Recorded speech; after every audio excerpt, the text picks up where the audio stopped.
Well, despite high egg prices in Washington, they actually remain lower than in states like Hawaii and Florida, where a dozen can range in cost from $6 to $9. However, prices aren't expected to drop anytime soon. Nationwide, the average cost of a dozen eggs reached $3.65 in November, a 38% increase from the previous year. That's according to the Bureau of Labor Statistics. The U.S. Department of Agriculture predicts costs will rise further in 2025, partly due to ongoing bird flu outbreaks. We're still seeing egg-laying flocks being affected by the avian influenza, and so that's going to continue to be one of the most volatile categories. If we continue to see outbreaks in flocks, then prices could continue to rise, and in 2025, we're forecasting them to increase by 11.4%.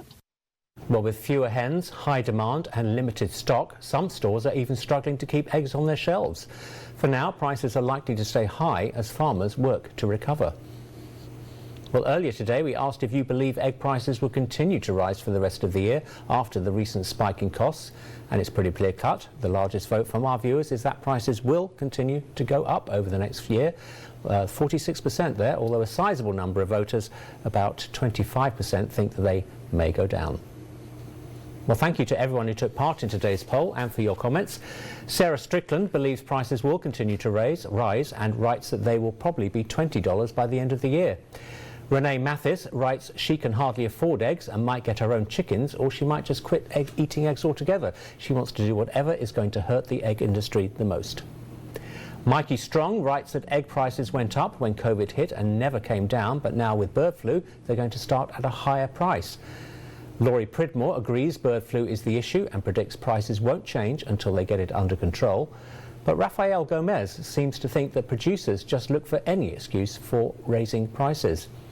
And Debbie Dunn seems to agree, writing that once companies figure out people will pay that much for a product, they have no reason to drop the prices. Even if avian flu is dealt with, Debbie doubts prices will drop. And finally, Tequila Rose wrote that she would like to meet that golden hen that lays those golden eggs for the price we have to pay, which is totally ridiculous. I agree. Well, thank you for all of your feedback and for taking time to vote. Keep an eye out for future polls here on KIMA Action News. And if you have a story you'd like us to look into, let us know on our tip line. Send an email to tips@kimatv.com. You can also call us at 575-KIMA. And make sure to follow us on Facebook, Instagram, X, and to subscribe to our YouTube channel.